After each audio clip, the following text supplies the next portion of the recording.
ಮುಂಬಯಿನಲ್ಲಿ local ಟ್ರೈನ್ಗಳನ್ನು ಮಧ್ಯಮ, ಕೆಳ ಮಧ್ಯಮ ವರ್ಗದವರ ಲೈಫ್ ಲೈನ್ ಎಂದು ಕರೆಯಲಾಗುತ್ತದೆ. ದಿನದ 22 ಗಂಟೆ ಈ ರೈಲುಗಳು ಸಂಚರಿಸುತ್ತವೆ. 450 ಕಿಲೋಮೀಟರ್ ಹಳಿ ಹೊಂದಿದ್ದು ನಿತ್ಯ 2300 ಟ್ರಿಪ್ನಲ್ಲಿ ರೈಲುಗಳು ಸಂಚರಿಸುತ್ತವೆ. ಬೇರೆ ವಾಹನಗಳಿಗೆ ಹೋಲಿಸಿದರೆ ತುಂಬಾ ಕಡಿಮೆ ದರ, ಅತ್ಯಂತ ವೇಗ ಹಾಗೂ ಉತ್ತಮ ಸಂಪರ್ಕ ಕಲ್ಪಿಸುತ್ತವೆ ಈ ರೈಲುಗಳು. ನಿಲ್ಲಲು ಕೂಡ ಜಾಗವಿಲ್ಲದಷ್ಟು ಜನರು ಈ ರೈಲುಗಳಲ್ಲಿ ಪ್ರಯಾಣಿಸುತ್ತಾರೆ.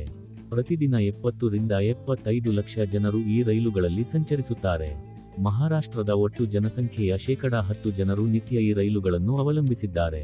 ಆದರೆ ಕೆಲಸಕ್ಕೆ ಹೋಗುವವರು ಮನೆಗೆ ಹಿಂದಿರುಗುತ್ತಾರೆ ಎಂಬ ಖಾತ್ರಿ ಇರುವುದಿಲ್ಲ. ರೈಲು ನಿಲ್ದಾಣ, ಹಳಿಗಳ ಮೇಲೆ ನಡೆಯುವ ಅವಘಡಗಳಿಂದಾಗಿ ಬಾರದ ಲೋಕಕ್ಕೆ ಹೋಗಿಬಿಡುತ್ತಾರೆ. ದಿನವೊಂದಕ್ಕೆ ಸರಾಸರಿ 7 ಜನ ಜೀವ ಕಳೆದುಕೊಳ್ಳುತ್ತಾರೆ.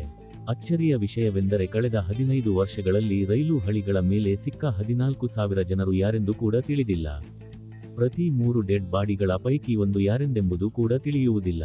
2002 ರಿಂದ 2024 ರವರೆಗೆ ಮುಂಬೈ ರೈಲು ಹಳಿಗಳ ಮೇಲೆ 72,000 ಜನರು ಸತ್ತಿದ್ದಾರೆ.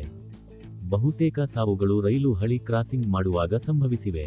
ಉಪನಗರ ರೈಲು ಹಳಿ ಎಂದರೆ ಲೋಕಲ್ ಟ್ರೈನ್ ಸಂಚರಿಸುವ ರೈಲು ಹಳಿಗಳ ಮೇಲೆಯೇ 46,969 ಜನರು ಜೀವ ಕಳೆದುಕೊಂಡಿದ್ದಾರೆ. ಈ ಪೈಕಿ 14,513 ಜನರು ಅಂದರೆ 31% ಜನರು ಯಾರೆಂಬುದು ಕೂಡ ಪತ್ತೆಯಾಗಿಲ್ಲ. ರೈಲು ಹಳಿಗಳ ಮೇಲೆ ಸಿಕ್ಕ ಶವಗಳ ಪೈಕಿ ಕೆಲವು ಆತ್ಮಹತ್ಯೆ ಇದ್ದರೂ ಇರಬಹುದು, ಕೊಲೆ ಮಾಡಿ ಕೂಡ ಹಳಿಗಳ ಮೇಲೆ ಹಾಕಿರಬಹುದು. ಮುಖ ಗುರುತು ಸಿಗದ ಸ್ಥಿತಿಯಲ್ಲಿದ್ದಾಗ, ಗುರುತಿನ ಯಾವುದೇ ದಾಖಲೆ ಸಿಗದಿದ್ದಾಗ ಆ ಶವ ಅನಾಥ ಎಂದೇ ಪರಿಗಣಿಸಲಾಗುತ್ತದೆ. ಆದರೂ ರೈಲ್ವೆ ಪೊಲೀಸರು ಮೃತರ ಫೋಟೋಗಳನ್ನು ಪೊಲೀಸ್ ಸ್ಟೇಷನ್ಗಳಿಗೆ ಕಳಿಸಿ 15 ದಿನಗಳಿಂದ 1 ತಿಂಗಳುವರೆಗೆ ಕಾಯುತ್ತಾರೆ.